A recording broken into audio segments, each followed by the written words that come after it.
विश्वनाथ प्रताप सिंह जब प्रधानमंत्री बनने से पूर्व बिहार में बोफोर्स घोटाला की गूंज उठी थी और उस समय बिहार झारखंड एक था और जनता दल को पूरे भारत में जिताने के लिए बिहार और झारखंड उस समय एक था। वहाँ विजय दिलाने के लिए सूरज मंडल ने महती भूमिका अदा की थी। तो आज हमारे साथ दिल्ली में संयोगवश सूरज मंडल जी से मेरी मुलाकात हो रही है कॉन्स्टिट्यूशन क्लब में, और अच्छी ईमानदार राजनीतिज्ञ के रूप में जाने जाते हैं।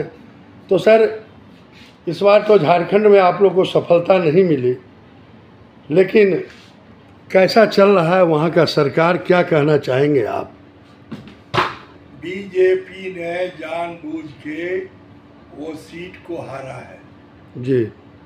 एक जिसको हमने प्राइम मिनिस्टर को भी चिट्ठी लिखा, उन्होंने इन लोग जो है गलत फहमी का शिकार हुआ।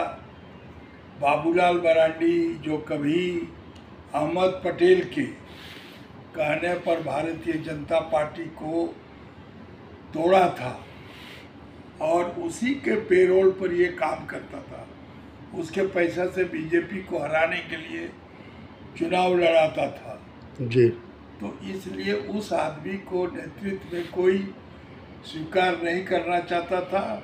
और पिछड़े वर्ग के लिए जो बिहार में था हम लोग का 27% ओबीसी का रिजर्वेशन, तो बाबूलाल मरांडी बना और वो 27 से 14 कर दिया। तो आज आप देख रहे हैं कि 2% बांग्लादेश में रिजर्वेशन था, तो उसके कारण शेख हसीना को प्रधानमंत्री का कुर्सी छोड़ना पड़ा जी। इस देश में आरक्षण एक ऐसी चीज है जो उसके कारण ही बीपी सिंह नामी काफ़ी नाम हुआ था। बीपी मंडल को उसके ओबीसी का कमेटी का चेयरमैन बनाया था, रिपोर्ट दिया, लागू हुआ जी।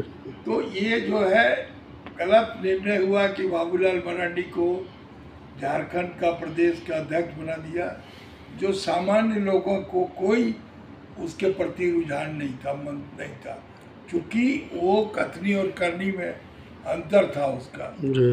और मैंने कहा कि चुनाव से पहले इसको बदल दीजिए तो सरकार हमारी बन जाएगी। तो मेरी बात को अनदेखी किया, जिसका नतीजा हुआ कि आज ऐसी सरकार बन गई जिस सरकार का कोई नीति और सिद्धांत कार्यक्रम कुछ नहीं है। वो सरकार झारखंड में चल रही है वैसे कि वैसे आज वो समस्या पड़ा हुआ।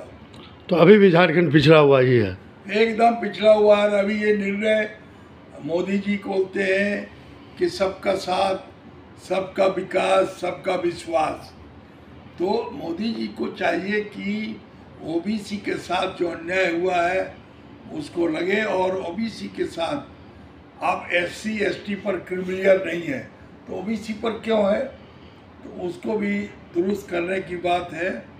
और आज जो है जो सरकार बनी है जयपाल सिंह मुंडा के नेतृत्व में इतनी बड़ी रैली थी 1952 में बिहार विधानसभा में विरोधी दल का नेता बने थे सुशील कुमार बागे, और वो उसको ऐसी चीज़ों को अनदेखी किया जो वो आदिवासी महासभा नाम रखा था, जिसके कारण मूलवासी उसको सपोर्ट नहीं करता जी। और आज जब हम लोग आए तो सारे लोगों का सपोर्ट मिला, तभी राज बना। और आज जो है सिर्फ बोलता है 300 इंजीनियर डॉक्टर बनाएंगे ट्राइबल लड़कों को, और एससी को और ओबीसी को दरकिनार किया जा रहा।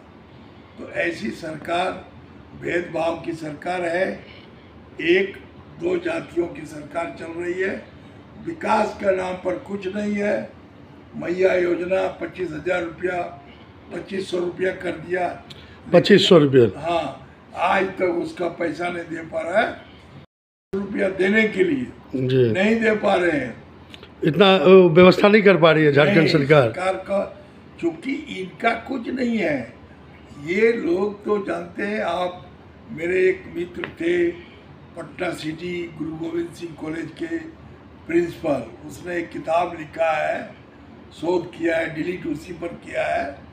और ये लोग जो यहाँ का मूलवासी नहीं है, ऑस्ट्रेलिया से समुद्र के किनारे चल चल के वहाँ पर जो उड़ीसा से होते हुए झारखंड में आया है। जी, ये लोग ओरिजिनल झारखंड वासी नहीं है? नहीं, हम जी। लोग मूलवासी हम लोग हैं। जी।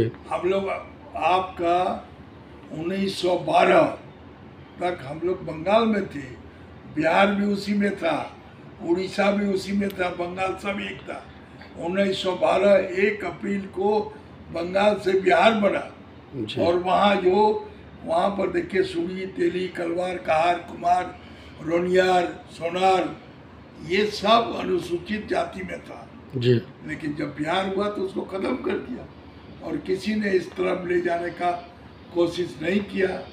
तो सबका हकमारी हो रहा है और कोई काम नहीं, सिर्फ माइनिंग बेचो, लूटो, कोयला माफिया।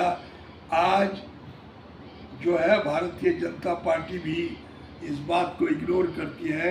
सांसद जी ने बताया वो बिल्कुल सही बात बताया। अगर उस पर पहल बीजेपी वाले लोग करेंगे तो बिहार में अच्छा बीजेपी का सीट आएगा। तो आपका पूरा परिचय दे दें आप।